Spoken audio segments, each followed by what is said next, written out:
আসসালামু আলাইকুম এভরিওয়ান। নিশ্চয়ই আপনি কম্পিউটার কিনবেন বলে এই ভিডিওর উপরে ক্লিক করেছেন। খুবই ভালো কথা, আপনি একটা কম্পিউটার কিনতে যাচ্ছেন। কংগ্রাচুলেশন, আপনি একটা কম্পিউটার কিনতে যাচ্ছেন। বাট আপনাদের আমি সতর্ক করে দিতে চাই, কখনোই ভাই না জেনে কম্পিউটার কিনতে যাবেন না।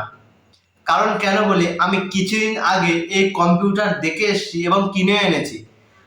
এই কম্পিউটারটা প্রাইস নিয়েছে 33K, মানে বুঝতে পেরেছেন 33,000 টাকা নিয়েছে। কিন্তু এই কম্পিউটার আমি আর একজনের কাছে, আর একটা দোকানদারের কাছে দেখেছি, তার দাম ছিল ওই সামথিং 26K, 26,000 টাকায়। মানে বুঝতে পেরেছেন আমার কত টাকা চুনা লাগিয়ে দিয়েছে।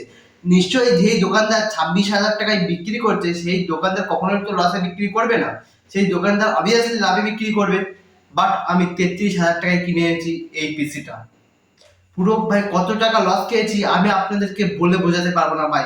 বাড়ি এসে খুবই কষ্ট হচ্ছিল ভাই, এত টাকা লস খেয়ে গিয়েছি। আমি তখনই স্বীকার করেছি ভাই, যেই জিনিস জানবো সেই জিনিস নিজে কিনতে যাবো, যেই জিনিস জানবো না সেই জিনিস কখনোই আমি নিজে কিনতে যাবো না।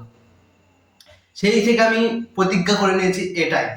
আপনাদের আমি সেটা বলতে চাই যে কখনোই ভাই না জেনে কম্পিউটার কিনতে যাবেন না ভাই, প্রচুর টাকা লস খেয়ে যাবে। আপনারা জানেন কষ্টের টাকা ভাই, 1,000 টাকা বা 100 টাকা চলে গেলে প্রচুরই কষ্ট লাগে। আমার অনেক ধার দেনা করে এই কম্পিউটারটা কিনেছি, কিছু ভিডিও এডিটিং করার জন্য, বিভিন্ন কাজকর্ম করার জন্য কম্পিউটারটা কিনেছি। বাট এত টাকা লস খেয়ে গিয়েছি ভাই, কি আপনাদের বলবো, কিছু বলার নেই ভাই। আর ওই জন্যই বলি ভাই, অবভিয়াসলি যখনই কম্পিউটার কিনতে যাবেন বা যে কোনো জিনিস কিনতে যাবেন, অবভিয়াসলি নলেজ থাকলে তাহলে আপনি কিনতে যাবেন। একলা সমস্যা নেই, কিন্তু আপনার যদি নলেজ না থাকে, অবভিয়াসলি যার নলেজ আছে তাকে নিয়ে যাবেন। চলুন কম্পিউটারে কি কি কিনেছি ও কি কি পাসপত্র লাগিয়েছি সবই আপনাদেরকে আমি দেখিয়ে দিই। ফাইনালি পাসপত্র নিয়ে চলে এসেছি। এইটা হলো Ryzen 5 3400। এই দেখেন Ryzen 5 3400। আর এইটা হচ্ছে কি মাদারবোর্ড দিয়েছে এইটা। আর কোথা থেকে কিনেছি সেটাও আমি আপনাদেরকে বলবো, কোনো সমস্যা নেই। আর এটা হলো মাউস কিবোর্ডের কম্বো দিয়েছে। আর একটা দিয়েছে মনিটরের বক্স, সেটা আমি আপনাদেরকে একটু দেখিয়ে দিই। এটা হলো মনিটরের বক্স 22 ইঞ্চি। এই দেখেন, বুঝতেই পেরেছেন। আর এখানে আছে মাউস কিবোর্ড আছে, আর এখানে বক্স আছে, আর একটা ওয়াইফাই আছে। ওয়াইফাইটা আপনাদের একটু দেখিয়ে দিই। ফাইনালি ওয়াইফাই নিয়ে চলে এসেছি। এটা 2600 টাকা নিয়েছে এই ওয়াইফাইটা।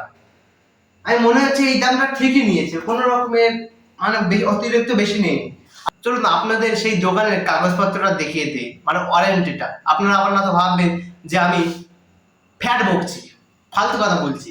চলুন আপনাদের আমি কাগজটা দেখিয়ে দিই। সরি ভাই, একটু নাম্বারটা ভাই একটু গোপনে থাকলো। এই দেখেন ভাই কত টাকা নিয়েছে, আপনারাই দেখেন। এই দেখেন নিচে অ্যামাউন্টটা আছে। আশা করি দেখতে পেয়েছেন, আমি আপনাদের সাথে মিথ্যে কথাও বলছি না। 33,800 টাকা নিয়েছে। বুঝতেই পেরেছেন ভাই কতটা খারাপ লাগে যখন একটু টাকাটা বেশি যায়। অনেক কষ্টের টাকা ভাই, তাও আবার একটু ধার দেনা করে কম্পিউটারটা কিনেছি কাজের জন্য, যে এত টাকা বেশি নেবে ভাই প্রচুর খারাপ লেগেছে। কিছু কিছু করার নেই ভাই, ঠকে গিয়েছি। নেক্সট বার এই ভুলটা আর করবো না। আমি আপনাদের সেই জন্য সতর্ক করে দিলাম যে ভাই নেক্সট বার কি আপনারা কখনোই এরম ভুল আর করেন না। আর যদি ভিডিওটা যদি ভালো লেগে থাকে অবভিয়াসলি একটা লাইক করে দেবেন। আর হ্যাঁ, চ্যানেলটা সাবস্ক্রাইব করতে ভুলবেন না। দেখা হবে আপনাদের সাথে নেক্সট একটা ভিডিওতে। ভালো থাকুন, সুস্থ থাকুন। আসসালামু আলাইকুম।